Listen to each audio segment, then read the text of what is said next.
네, 이정근 전 민주당 사무부총장은 사업가 박모 씨로부터 여러 청탁을 받고 돈도 10억 원을 받은 혐의로 구속됐죠. 그런데 박 씨가 이 전 부총장 구속 전에 만났습니다. 청탁이 뜻대로 안 되자 준 돈을 다시 돌려달라는 자리였는데요. 당시 두 사람의 대화가 다 녹음됐고 저희 탐사팀이 해당 녹음 파일을 단독으로 입수했습니다. 그런데 여기에는 이 씨가 언급했다는 유력 정치인들 이름과 게이트라는 말까지 나왔습니다. 오광열 PD가 취재했습니다. 지난 9월 말 이정근 전 민주당 사무부총장은 사업가 박모 씨로부터 각종 청탁과 함께 10억여 원의 불법 자금을 받은 혐의로 구속됐습니다.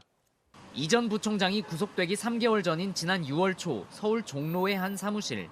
이 전 부총장과 박모 씨 그리고 이들 지인 3명이 함께 만났습니다. 당시 박 씨는 이 전 부총장이 빌려간 돈을 갚지 않는다며 경찰에 고소한 상태였습니다. 전화를 차단을 해가지고 제가 참 얼굴 전화 뵙는 게 아주 힘들어서 있잖아요. 저는 그래도 그렇게 막 고리대금업자한테 막 저를 넘기고. 박 씨는 금품을 건넨 과정과 액수까지 언급합니다. 그래, 정치인이니까 당연하겠지. 정말 순수하게 돈을 줬어요. 얼마나? 자, 스타트가 5천부터예요. 이제 붙인 것만 따지면은 거의 7억. 조금 넘어요. 붙인 것만. 이 전 부총장이 청탁을 들어주겠다며 친분을 내세웠던 정치인 이름을 줄줄이 언급합니다. 청와대 부산이 나오지, 노영민 시장 나오지, 나오지, 더불어 아주 숙대벌써부터 숙대할 정도로 나오니까. 박 씨는 이 전 부총장과 나눈 통화와 문자를 모두 가지고 있다며 언론에 알려지면 게이트로 번질 수 있다고 경고합니다. 4박 5일을 아마 문자 정말 다 섞여요.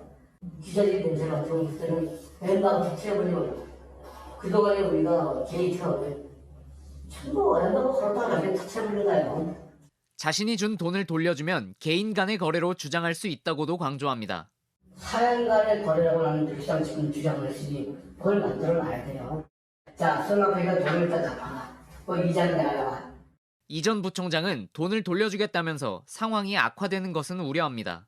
나는 옛날처럼 그렇게 그냥 좋은 관계로 가고 싶어요. 하지만 모임 직후 검찰의 강제 수사가 시작됐고 이 전 부총장은 구속 기소됐습니다. 박 씨 측은 녹취 내용을 묻는 취재진의 질문에 기억이 없다는 입장을 밝혔습니다. JTBC 오승열입니다. 이날 대화에서 박 씨는 노영민 전 비서실장까지 언급하며 돈을 돌려주지 않으면 검찰에 소환시키겠다고까지 했습니다. 이정근 전 사무부총장이 노영민 실장과의 친분을 자주 과시했다면서 한 말인데요. 실제 노 전 실장은 이후에 이정근 전 부총장 채용에 압력을 행사한 의혹으로 출국 금지됐습니다. 계속해서 임지수 기자입니다. 사업가 박 씨는 이날 대화에서 노영민 전 실장을 10번 넘게 언급합니다. 노영민 실장 팔고 노영민 실장하고 둘이서 카톡을 나한테 보내면서 자랑하면서 승진했다고 하고. 이 전 부총장이 평소 노 전 실장과의 친분을 앞세운 정황을 언급하며 형사사건으로 번질 수 있다고도 경고합니다. 검사한테 승진시켜준다, 뭐한다, 노영민 실장한테 준다고 한다. 여기 잔뜩 문자 다 있잖아. 다 그랬죠. 응? 글로 돈 가져가고 뭐 하나 있는 거 있어? 실제 이 전 부총장은 노영민 전 실장과 만난 자리에서 박 씨에게 전화를 걸어 노 전 실장과 통화하게 해주는 등 친분을 과시했던 것으로 확인됐습니다.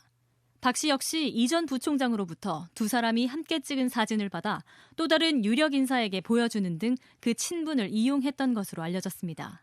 이날 대화에서 박 씨는 노 전 실장을 검찰에 소환되게 하겠다고 경고합니다.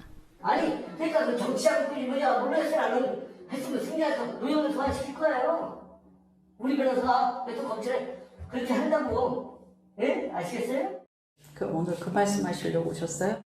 박 씨가 이 전 부총장에게 건넨 금품이 노 전 실장 측에 건네졌는지 여부는 확인되지 않았습니다. 하지만 노 전 실장은 이 전 부총장의 CJ 계열사 고문 채용 과정에 압력을 행사한 의혹으로 출국 금지된 상황.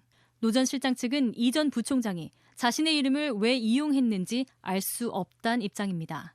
JTBC 임지수입니다.